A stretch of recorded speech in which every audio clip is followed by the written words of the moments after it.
Bapak Ibu, kita akan melanjutkan eksposisi kitab Roma. Ya. Kitab Roma pasal 8 ayat 32 sampai 39.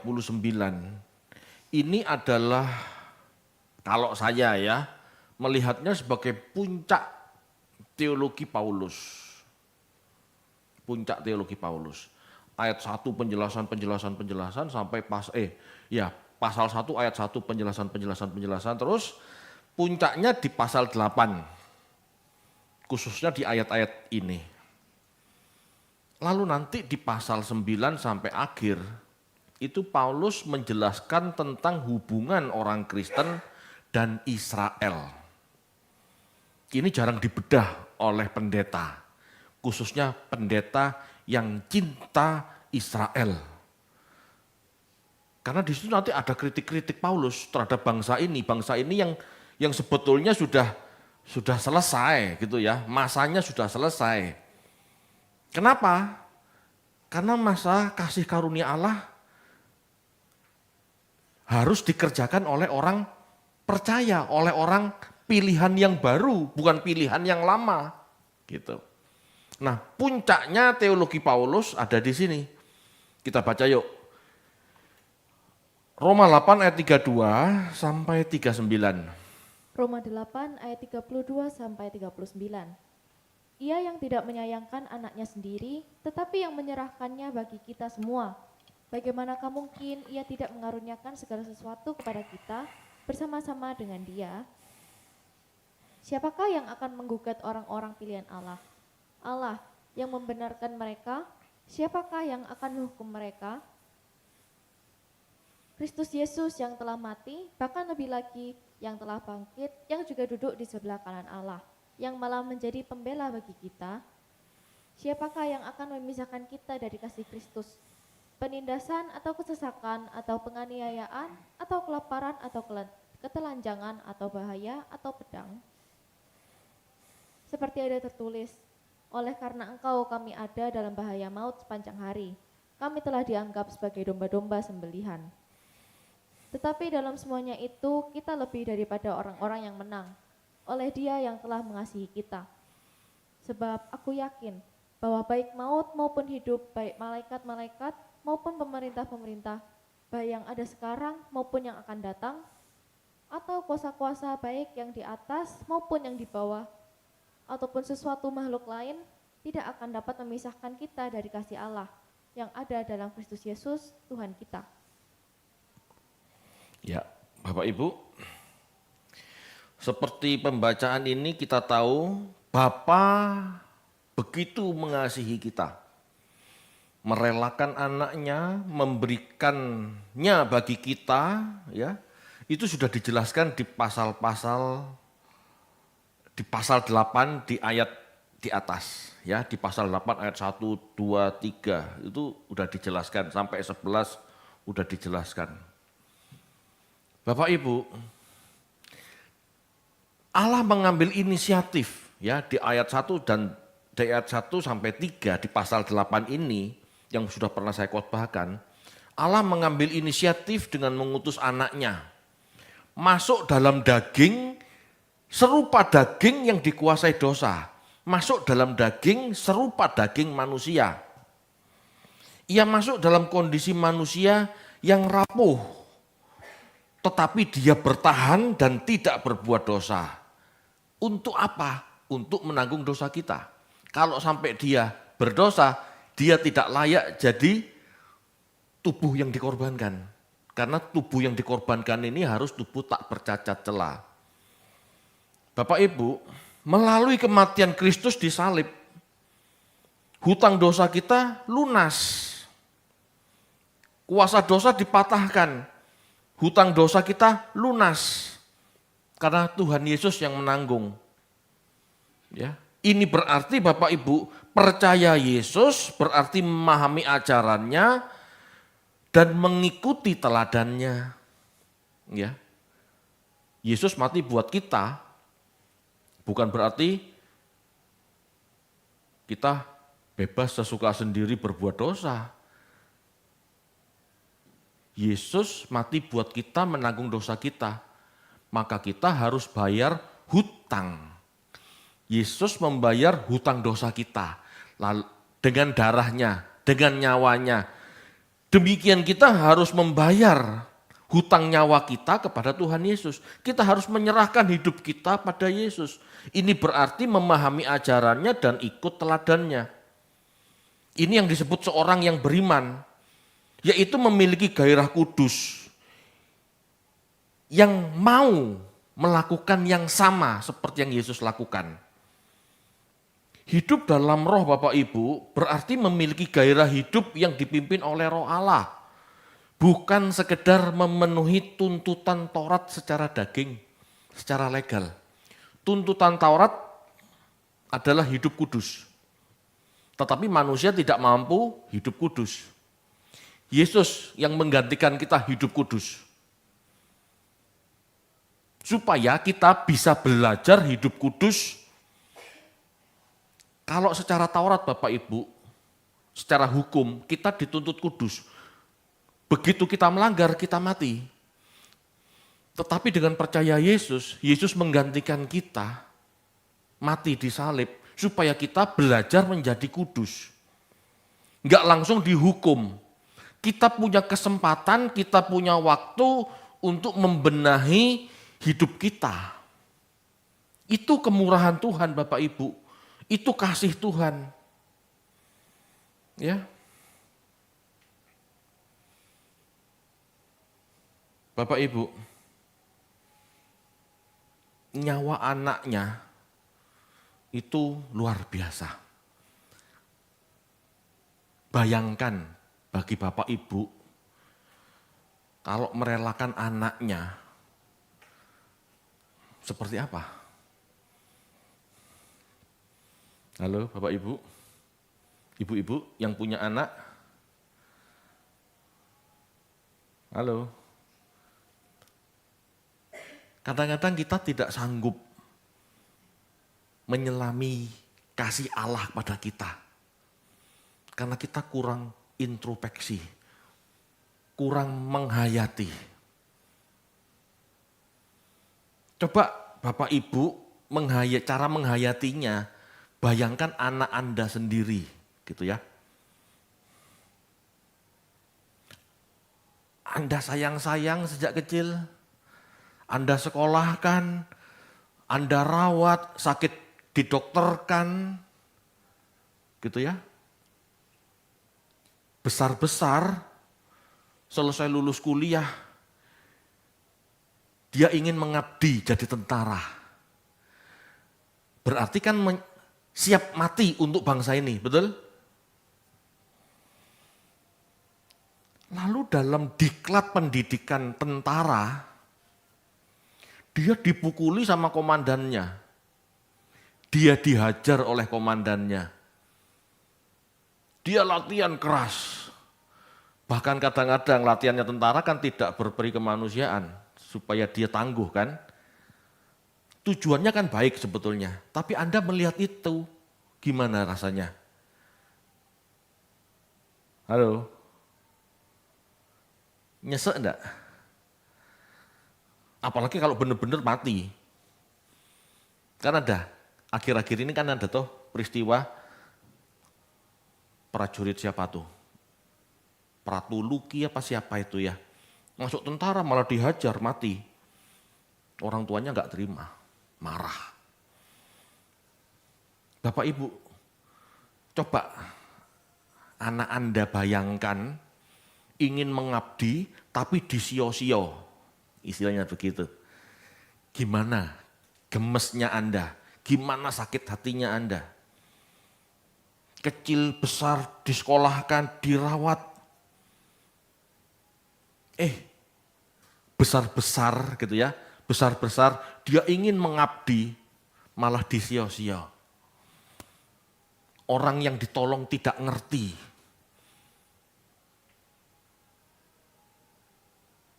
Ada insinyur masuk ke desa, ke pelosok, membangun sebuah desa.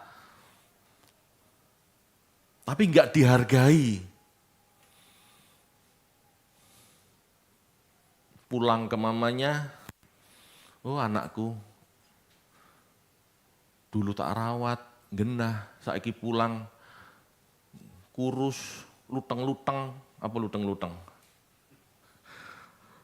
Welek lah pokoknya ya, gara-gara mengabdi sama desa, mengabdi di sebuah desa. Tapi di desa itu tidak dihargai. Anda sebagai mama, papa melihat anak yang dulu Anda rawat baik-baik, pulang dari desa, kurus, kering, luteng-luteng, gimana perasaan Anda? Kembalikan gitu ya. Kalau mau gini, kalau kita mau punya rasa empati, kembalikan ke kita. Demikian juga kita bisa menghayati kasih Allah kepada kita, kasih Yesus pada kita. Jika kita mengembalikan, kalau aku dibegitukan bagaimana? Kalau aku menyerahkan anakku bagaimana? Supaya kita punya perasaan yang sama. Sementara ini kita tidak punya perasaan itu Bapak Ibu. Secara teologi kita ngerti, tetapi kita tidak punya empati, kita tidak punya perasaan yang sama.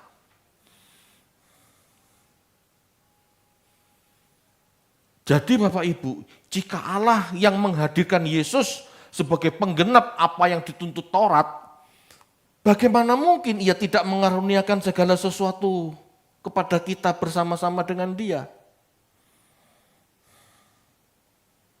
Halo, kembali. Orang tua nyekolahkan anak, besarin anak, besar jadi insinyur, anak ini pergi mengabdi untuk membangun sebuah desa. Itu kerinduannya anak untuk membangun sebuah desa jadi lebih baik. Jika anak itu berangkat ke sebuah desa membangun desa itu,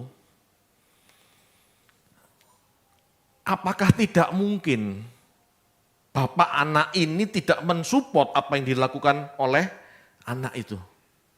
Ngerti tidak maksudnya? Anak yang mengabdi pada sebuah desa ini misalnya anak orang kaya. Dia telepon sama papanya, "Pak, aku mau membangun desa ini supaya lebih genah. Papa kan kaya, support aku dong, aku mau bangun sekolah." Kira-kira orang tuanya mau bantu enggak? Itu kan cinta anaknya, itu kan kerinduan anaknya untuk membangun sebuah desa. Saya percaya orang tuanya akan bantu, karena anaknya yang tercinta yang ngomong. Oke, tak bantu.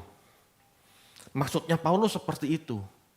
Kalau Yesus anaknya yang tercinta saja dia berikan, apalagi yang lain.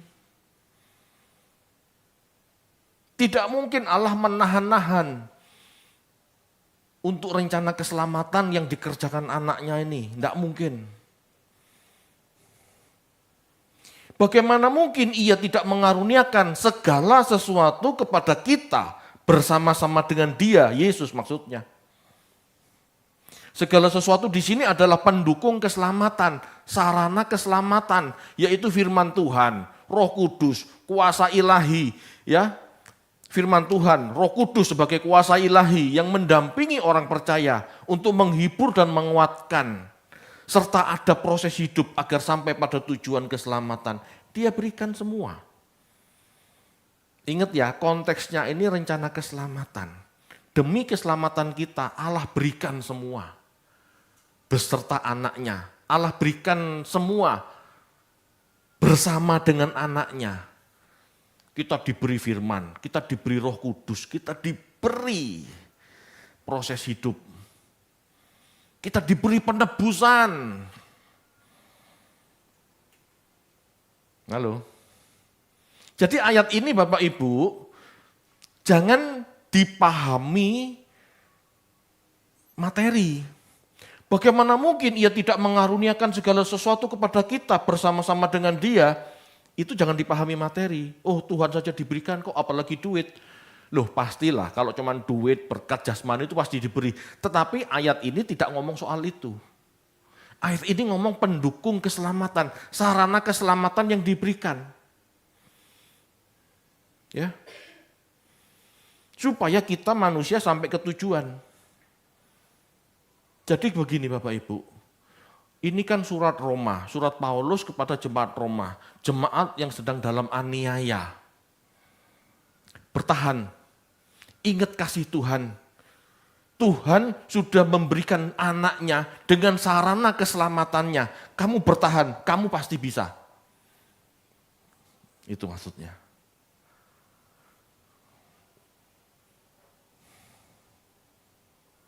Bapak Ibu, sebetulnya tidak akan ada yang bisa menggugat orang percaya. Hidupnya benar kok, mau gugat apa?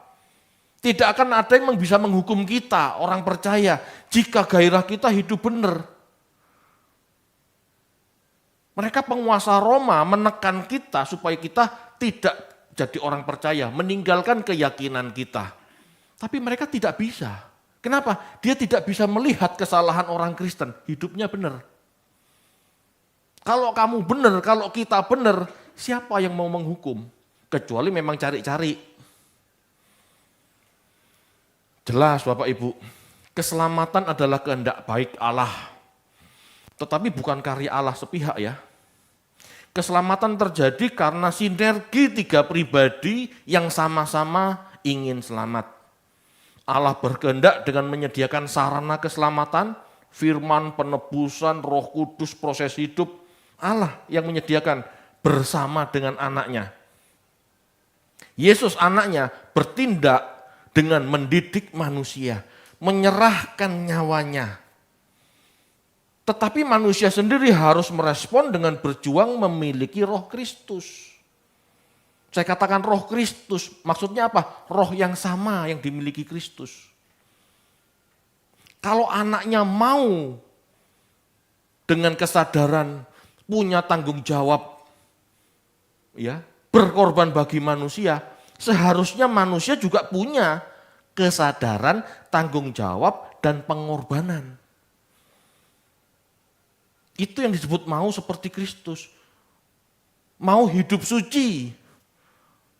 Mau jadi bermanfaat buat sesama. Ingat ya, kekudusan itu bukan sekedar dipisahkan, tetapi digunakan. Menjadi seperti Kristus berarti hidup suci dan berguna buat sesama. Dalam hal ini keselamatan. Demikian juga Bapak Ibu, yang disebut kita mau berjuang seperti Kristus berarti memiliki Roh Kristus, memiliki gairah Kristus, mau hidup seperti Kristus.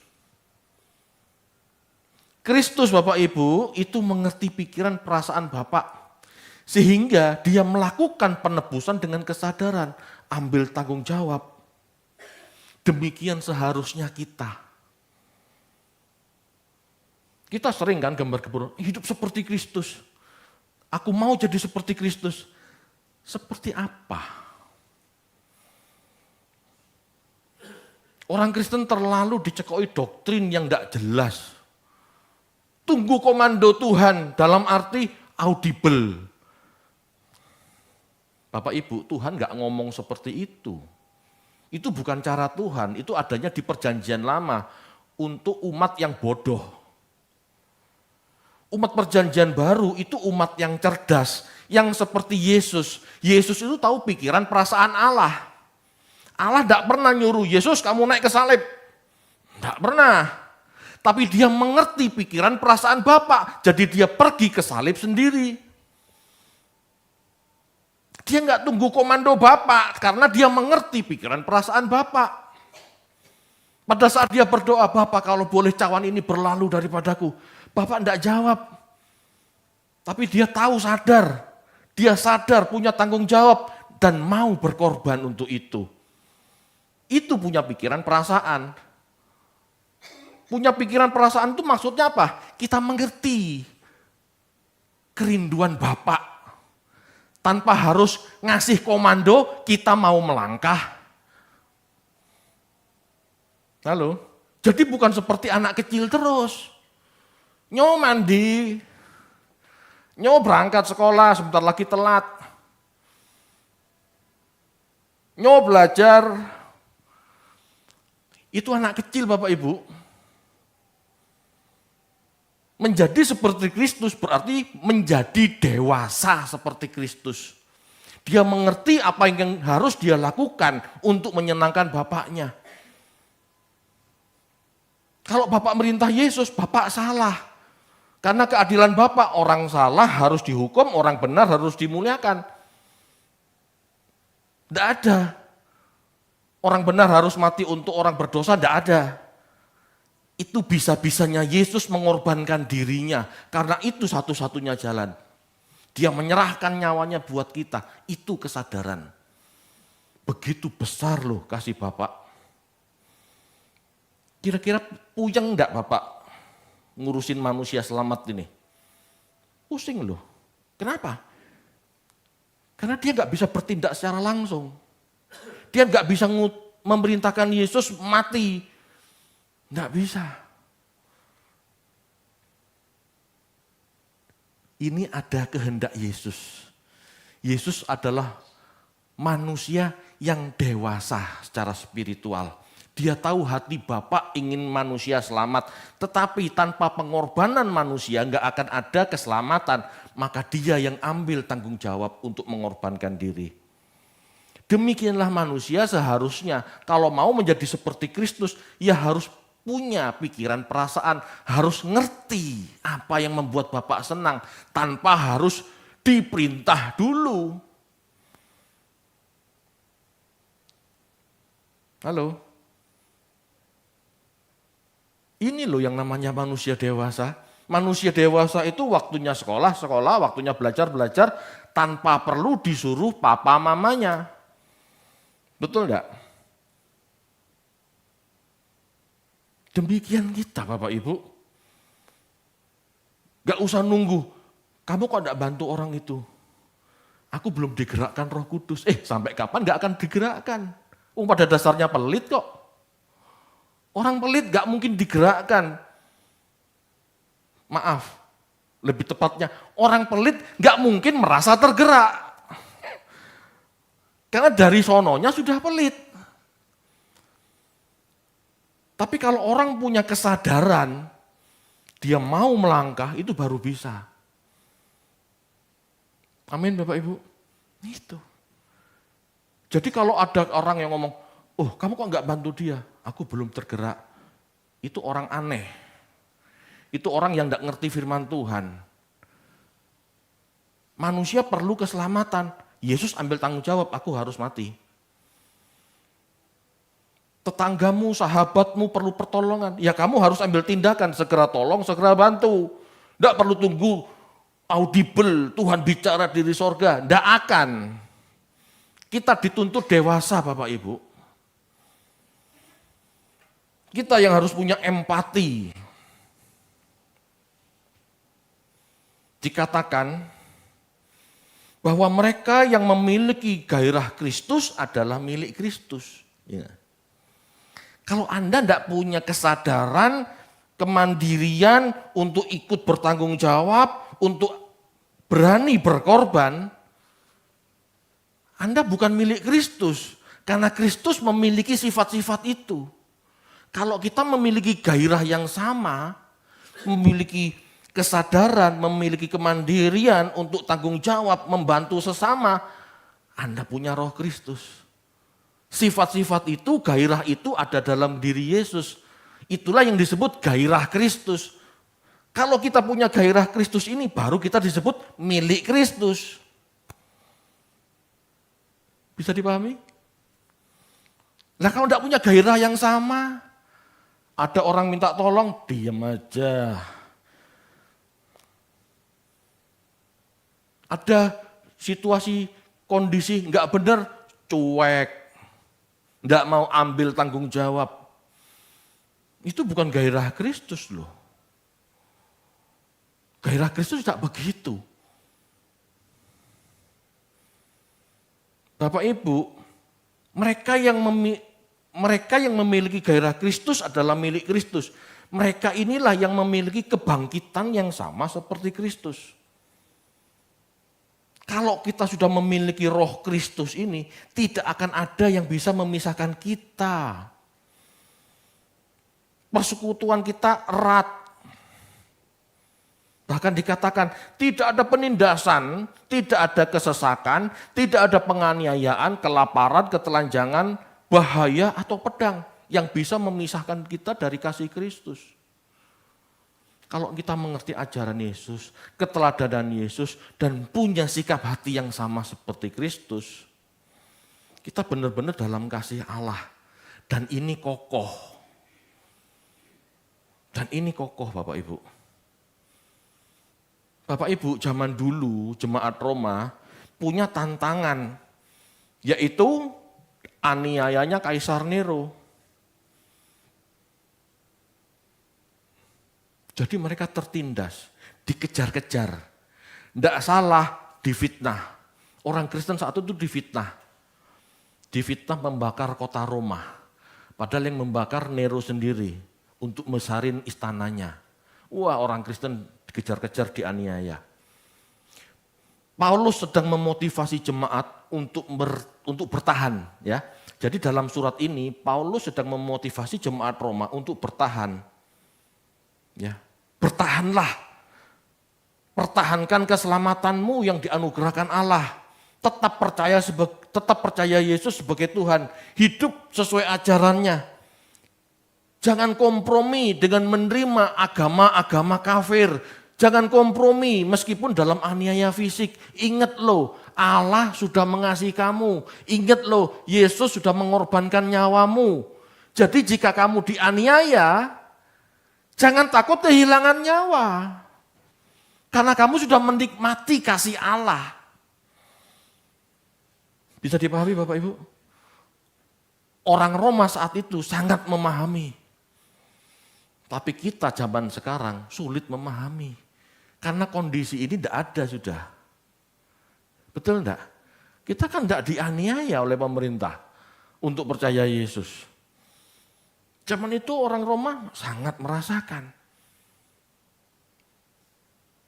Orang Yahudi saat itu sangat merasakan kasih setia Tuhan yang menyediakan anaknya mati di salib.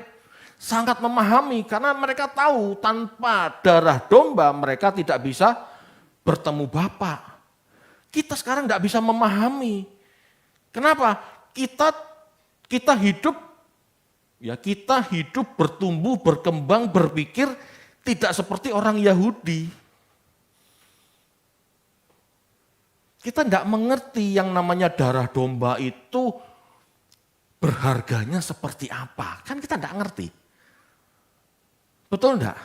Tapi kalau orang Yahudi yang hidup dari teologi itu, tahu, sangat tahu.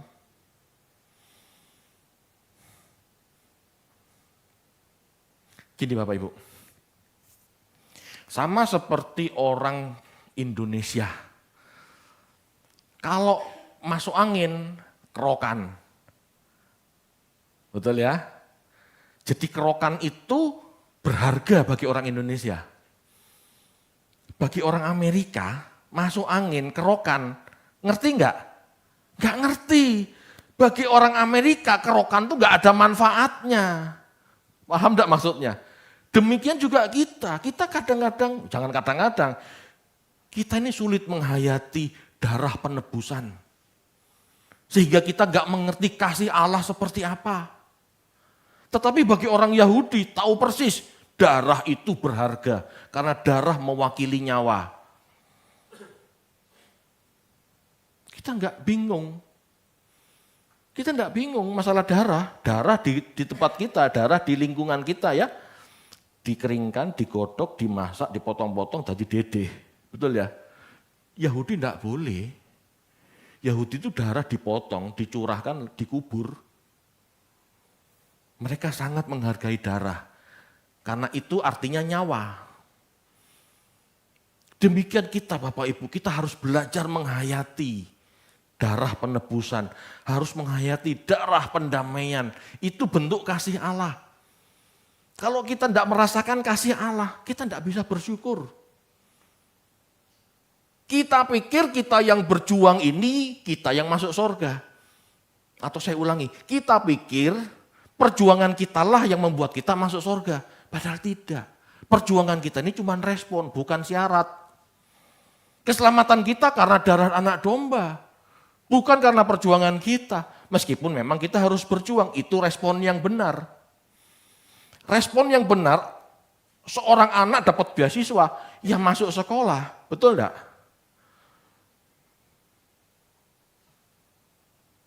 Halo? Kamu tak kasih beasiswa ya? Ya masuk sekolah. Jangan bolos tok ae. Jelas? Padahal kan belum tentu anak masuk sekolah itu ranking 1, ranking 2, kan belum tentu. Dan gak bisa, tanpa beasiswa dari kita, orang tua asuh, gak bisa anak tiba-tiba masuk sekolah, bludus masuk kelas, belajar. Gak bisa kan? Meskipun anak itu cerdas, gak bisa, karena belum bayar uang sekolah. Paham ya? Kita juga Bapak Ibu, kita ini selamat itu kasih karunia. Perjuangan kita tuh respon yang benar. Tetapi karena darah Kristuslah kita bisa bertemu Bapa. Bahkan Tuhan Yesus dikatakan di khotbah kemarin, dia berdoa supaya kita kuat.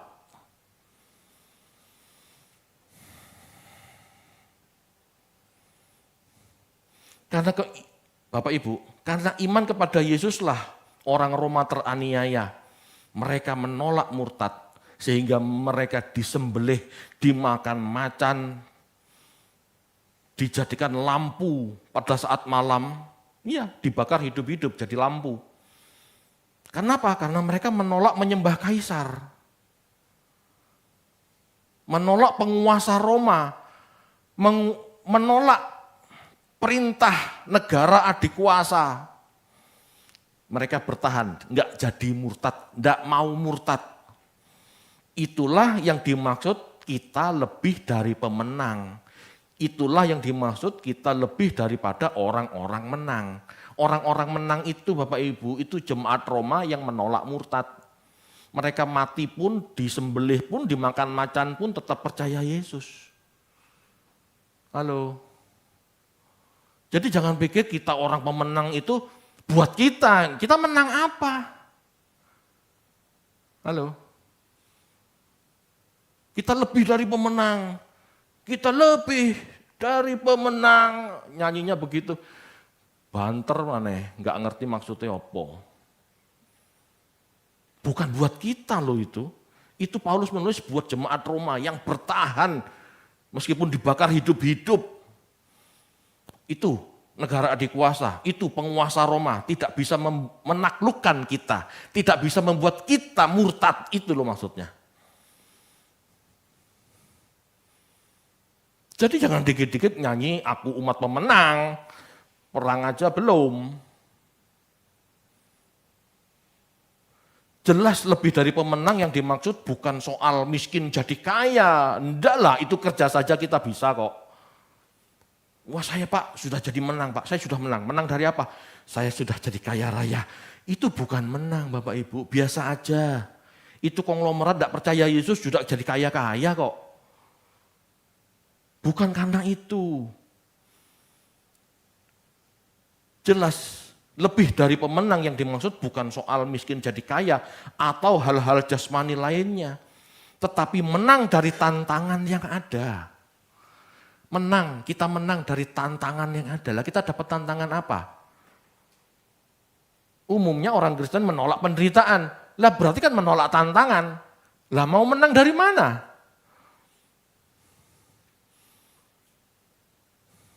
Halo? Ada orang miskin lewat cuek, padahal itu tantangan. Itu tantangan Tuhan buat kita. Kamu mau bantu enggak? Ada saudara kita tidak bisa sekolah. Tantangan, itu tantangan buat kita. Mau nyekolahkan enggak? Itu saudaramu loh. Ada bencana alam. Tantangan buat kita, mau tolong enggak?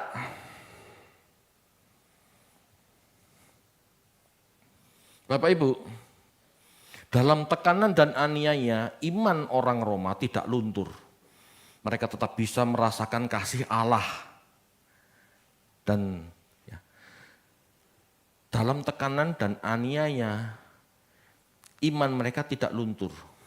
mereka tetap bisa merasakan kasih Allah yang telah menebus mereka melalui Kristus. Jadi mereka bertahan dalam aniaya karena menghayati kasih Kristus. Saya lupa itu nama seorang muridnya Yohanes. Kalau enggak salah Polikarpus. Dia disuruh menyangkali Tuhan pada saat mau dibakar hidup-hidup oleh tentara Roma. Sangkali Tuhanmu, engkau tidak kubakar. Tapi kalau engkau tetap menyembah Yesus, engkau kubakar. Polikarpus ngomong begini, seumur hidupku dari kecil sampai aku tua, aku tidak pernah melihat Tuhan jahat padaku. Bagaimana mungkin aku mengkhianatinya? Loh, kalau orang nggak merasakan kasih Allah, nggak mungkin ngomong begini. Aku tidak mungkin menyangkali Tuhanku yang tidak pernah menyakiti aku. Berarti kata lainnya, aku tidak akan menyangkali Tuhanku karena dia begitu mengasihi aku. Itu loh. Kita bertahan ikut Tuhan kenapa? Karena diberkati hal jasmani atau menghayati penebusan. Ini kan dua hal yang berbeda.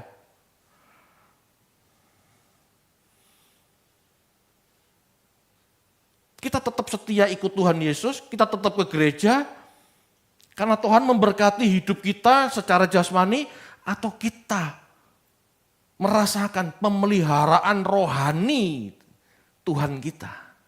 Ini kan beda. Bapak Ibu, kisah jemaat Roma, ya kisah iman jemaat Roma yang bisa kita teladani adalah tentang keteguhan iman. Iman kita kokoh kepada Tuhan seharusnya didasari kasih. Yang pertama, kita bisa menghayati kasih Allah kepada kita.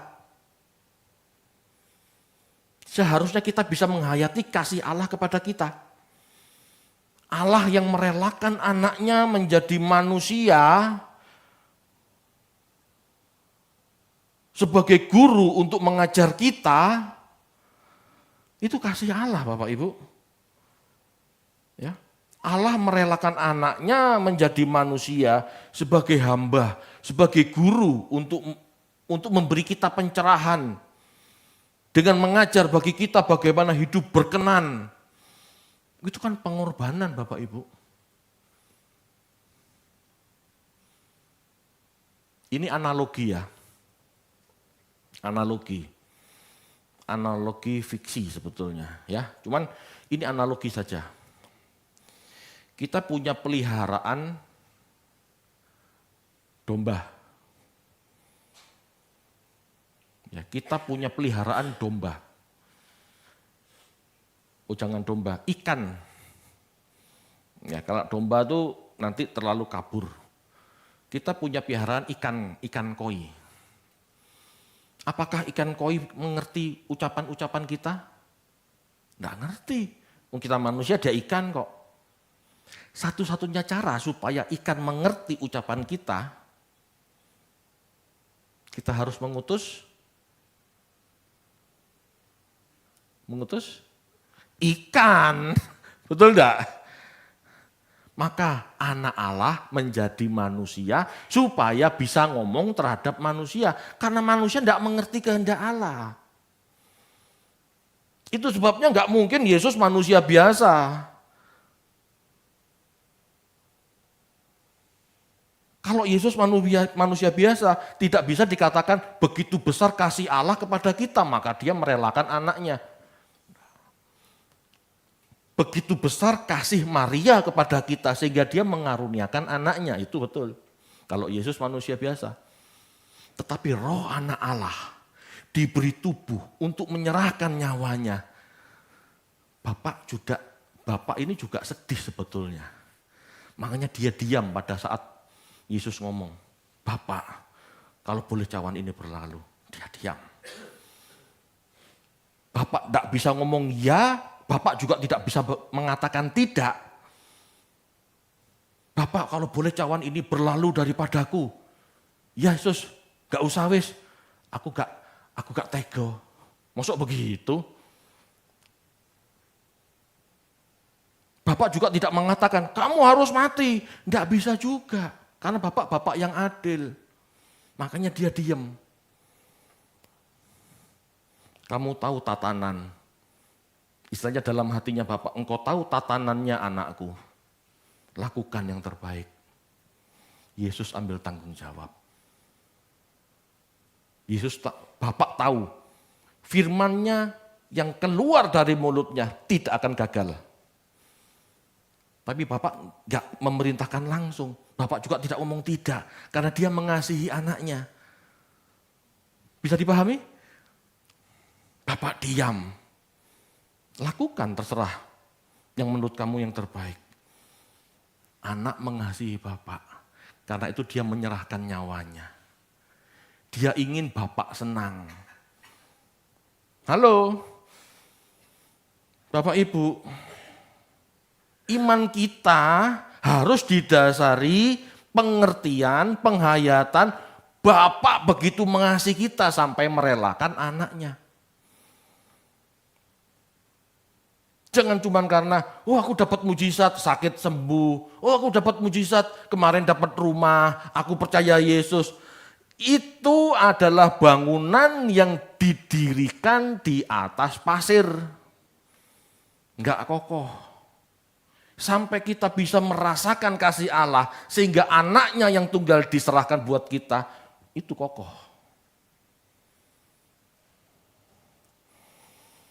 Yang kedua, iman kita kokoh kepada Tuhan Yesus seharusnya didasari menghayati kasih Tuhan Yesus bagi kita. Yesus mau tunduk, ya, Yesus mau menjadi teladan, menghamba, tunduk pada Allah. Ya, mengenal tatanannya, mengorbankan dirinya disalib bagi kita yang bersalah dengan kehendaknya sendiri. Allah sudah menyerahkan anak. Itu kasih, betul ya? Ibu-ibu, kalau Anda menyerahkan anaknya untuk mati, itu kan Anda luar biasa. Gak ada loh ibu-ibu yang saya pikir ya, gak ada ibu-ibu yang bisa menyerahkan anaknya untuk mati untuk orang lain, gak ada kan? Belajarlah menghayati itu, Bapak nyerahkan anaknya. Belajarlah menghayati juga, Yesus sang anak menyerahkan dirinya buat kita. Kalau dia gak menyerahkan dirinya, rencana keselamatan Bapak gagal total, betul enggak? Gagal total. Moh Pak, males aku mati kayak menungso, mencekno, dikotbahi gak ono sing tobat, males wis aku. Nah, kalau anak Allah ngomong begini, meskipun Bapak berkehendak manusia selamat, bisa selamat? Tidak bisa. Tidak bisa. Karena eksekutornya anak Allah. Itulah sebabnya kita meninggikan dia. Kita harus belajar menghayati kasih Yesus pada kita. Itulah iman yang teguh. Bapak Ibu, kalau kita sadar bahwa kita ke sorga, tidak jadi ke neraka, gara-gara Yesus mati di salib, kita bisa menghargai karya Tuhan. Tetapi kalau kita sombong, merasa masuk surga karena kekuatan kita kadang-kadang lupa sama kasih Yesus yang sudah mati buat kita. Ayo, teologi itu harus seimbang. Jangan terlalu Calvin, jangan terlalu Arminian. Ngaco tuh. Terlalu Calvin, tidak punya tanggung jawab untuk memperbaiki hidup. Terlalu Arminian, melupakan kasih setia Tuhan. Ini kan bahaya. Bisa dipahami Bapak Ibu? Itu. Jadi jika kita tidak bisa mengerti arti kebaikan Tuhan, sulit menghayati hal ini. Iman kita kepada Tuhan seharusnya tidak dibangun karena hal-hal jasmani. Miskin jadi kaya, sakit sembuh, mujizat. Semua itu sia-sia Bapak Ibu jika kita tidak selamat, betul enggak? Iman yang dibangun di atas hal-hal jasmani tidak pernah Tuhan ajarkan, tidak pernah. Kita baca yuk Matius 6 ayat 19.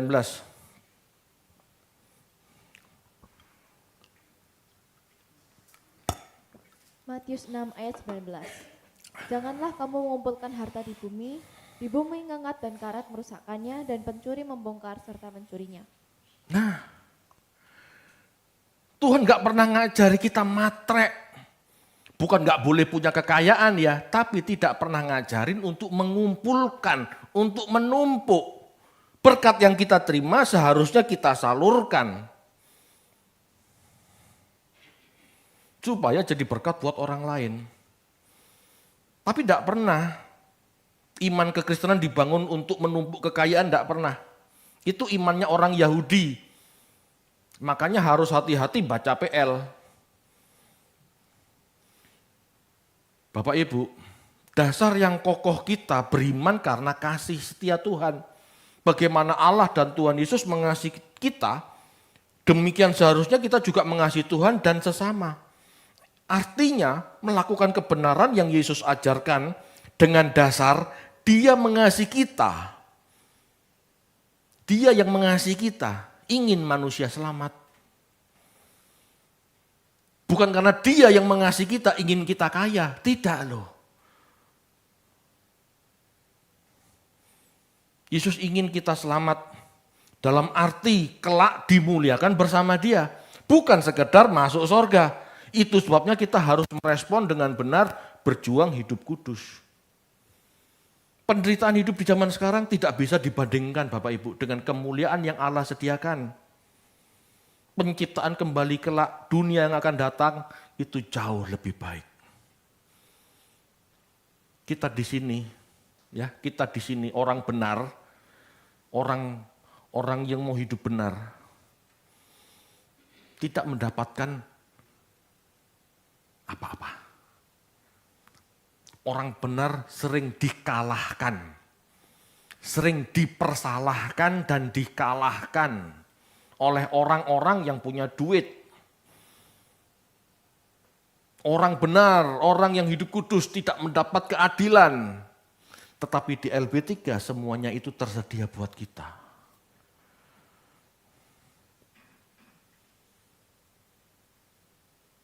Tugas kita cuma satu. Beriman dengan teguh seperti jemaat Roma. Amin Bapak Ibu. Ayo hayati. Aku percaya Yesus kenapa? Apa karena Tuhan Yesus baik, sungguh amat baik, jadi kaya, sangat kaya, dan sungguh kaya? Atau karena Tuhan Yesus baik, Dia mati buat kita? Sehingga seharusnya yang aku binasa, aku beroleh kesempatan dididik menjadi anak Allah. Ini kan dua hal yang berbeda. Yang satu pengharapannya duniawi, yang satunya pengharapan sorgawi. Kekristenan tidak pernah bicara hal-hal duniawi. Sulit Pak menghayati kayak gitu Pak, kita kan belum pernah lihat sorga. Itu sebabnya Bapak Ibu, itu masalahnya. Itu masalahnya, itu tantangan kita. Bisakah kita tetap setia dengan tantangan pengharapan yang tidak pernah kita lihat? Kalau kita tetap bertahan sampai kita akhirnya, ya itulah iman. Kalau bukan, ya belum iman. Kita sekarang ke gereja, ini jangan disebut beriman loh. Karena Anda belum finish kan? Yang disebut finish itu kalau kita setia sampai akhir. Mengharapkan sesuatu yang tidak kelihatan. Dengan hidup benar, dengan hidup kudus. Itu bukti kesetiaan kita sampai akhir. Lakukan. Jadi berkat sampai akhir. Meskipun orang yang kita berkati menjengkelkan, tetap tulus-tulus saja. Tetap mengucap syukur. Tetap percaya Tuhan. Dan tetap melakukan yang baik. Itu beriman. Amin. Tantangan kita itu. Kalau tantangan orang Roma, pedang, macan, kan gitu ya. Tantangan orang modern. Gak pernah melihat surga. Tapi disuruh baik. Disuruh membantu orang. Disuruh bermanfaat. Kadang-kadang kita, manusia, ngapain aku begini ya? Kan begitu. Tapi kalau kita percaya, kita lakukan. Kalau cuma percaya Yesus seminggu sekali ke gereja, itu gampang. Bukan itu tuntutannya. Tuntutan kita, tuntutan buat kita jadi berkat buat sesama. Tantangan buat kita, bagaimanapun posisi kita, mau enggak kamu hidup kudus? Mau enggak kamu terpisah dari dunia dan bermanfaat bagi sesama? Itu enggak mudah. Di satu sisi kita enggak boleh kerja dengan cara licik seperti orang dunia, tapi di satu sisi kita harus bagi-bagi berkat terus sama orang lain. Ini ngapain ya? Kadang-kadang begitu kan? Tapi kalau kita tetap percaya, kita tetap setia bahwa Dia yang menjanjikan LB3 juga menunggu kita, kita kuat. Amin. Jangan lelah berbuat baik. Sampai pada saatnya kita menuai. Menuai itu apa? Masuk surga maksudnya. Kita dimuliakan bersama Yesus. Itu lebih dari tantangan yang kita hadapi sebetulnya. Bagaimana kita menghayati ini, itu yang harus kita kerjakan. Amin.